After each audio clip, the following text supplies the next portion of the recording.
Hey friends, this is Dolynny TV. Glad to have you aboard here this morning as we get fired up for what is going to be a big week for the Edmonton Oilers without Connor McDavid and Leon Draisaitl for at least most of it, according to Chris Knobloch on the weekend. So we'll see what happens here for the Oilers and Stan Bowman for that matter. As Ryan Nugent-Hopkins, well, he had one of those Ryan Nugent-Hopkins legacy games that we all love so much.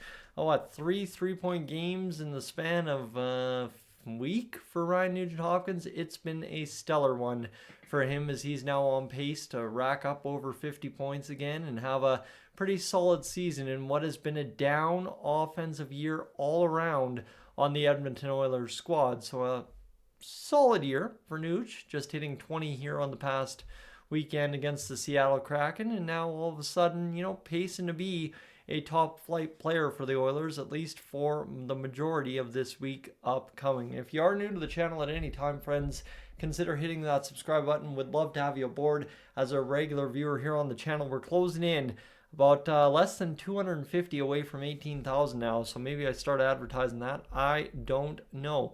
But what I do know is that Ryan Nugent-Hopkins has taken a lot of heat this season for a team that has been overall very offensively lackluster at times. This is a team that should, with the makeup, can usually, with the makeup, score above 3.75 goals per game, and we just have not been there for the majority of the season. The Oilers far and above first place if they were scoring 3.75 a game or more. So in a year in which the power play has just not quite been as lethal, it's still been pretty solid, but not quite that really crazy number that we're used to over the past 2 years.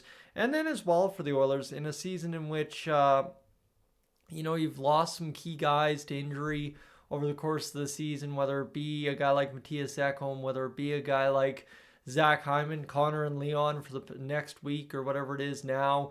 There have been some things that have held up the Oilers at times this year. And, you've lost Victor Arvidsson for a majority of time early in the season. You had both Victor Arvidsson's Jeff Skinner very much so not fit in with the team to begin the season, starting to come around now. And obviously Jeff Skinner's revival here over the past 2 weeks has been something to be studied. It's amazing when the coach continually gives you chances within the top 9 on the Edmonton Oilers, you will produce results. And obviously too, the defense has stepped up this year, but still nobody's out there scoring 40 on the back end, and really nobody else is out there scoring 40 other than Leon on the front end.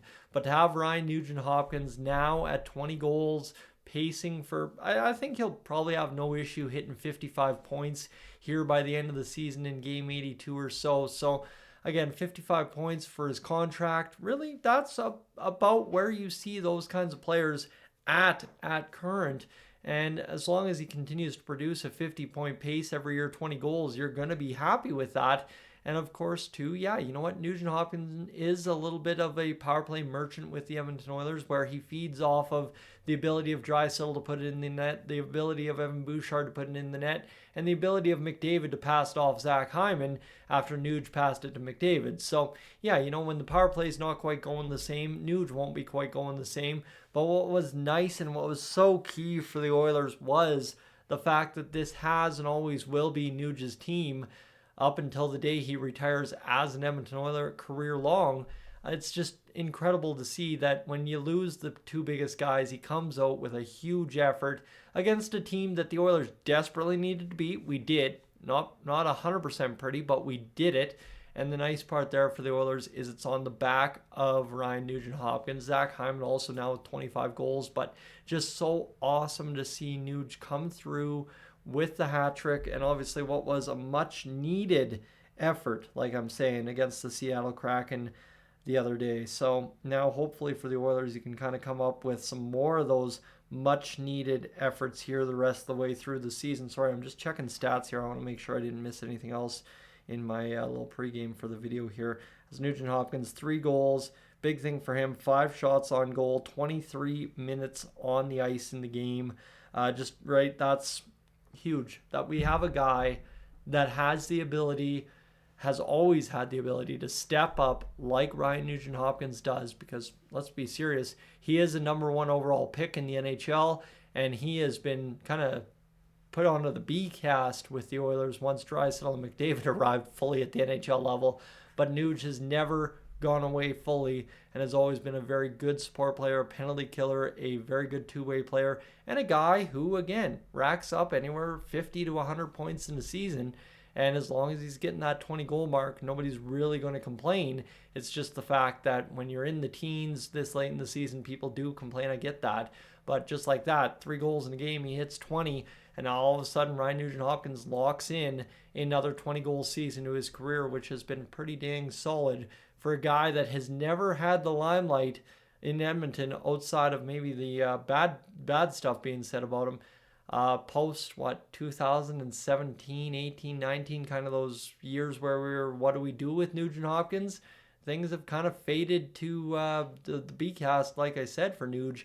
And here he finds himself in the starring role for a few games and came out with a stellar first performance. I will tell you that. It was a very fun game to watch, just kind of the highlights of, and then catch the last few minutes of down there at Cowboys in Calgary as we racked up the W against the Seattle Kraken. And obviously, it takes a team. Stuart Skinner wins a game despite having a sub 900 save percentage. That's only happened 4 or 5 times this year, so that's nice to see for Stu. And there's a lot to like about the game on Saturday. But now we look forward to a week where if Nuge wants to ride hot, as he has been the past week, while this could get very, very interesting, the Oilers need 4 wins to secure a playoff spot at 95 points. And let me tell you, they're going to be above 100 if Nuge has a heck of a week. I want to say season, heck of a rest of a season here for the Edmonton Oilers. It's awesome to see for our guy Ryan Nugent-Hopkins, who, again, you can never say enough good things about him. Everybody will find the bad things to say about him, but this is a guy who has honestly given his entire career to the Edmonton Oilers so far and will do so to the last minute of his NHL hockey. And for a team that so wrongly did Ryan Smith, it's just nice to see a guy, similar heart, similar character, similar everything in terms of just what he means to the franchise, just a heart and soul kind of guy, getting that opportunity to really end it all here in Edmonton. And the best part is the window's still wide open to win a cup. And Nugent-Hopkins should be able to check that off on his Edmonton Oilers adventure bucket list before all is said and done for him at the end of how many ever years in an Edmonton Oilers uniform. It's all positive going into the week. Let's keep it that way. Let's get this Edmonton Oilers train going. Points in our last 4 straight games. 5 straight games? What is it now? Yeah, I guess we were riding a 3-5 straight. Wow. The Edmonton Oilers, they're hot. Let's get this done this week. Friends, I'm up on out of here. Enjoy your Monday. We'll talk after, and we'll see what the Oilers have in store for us as the new week begins now.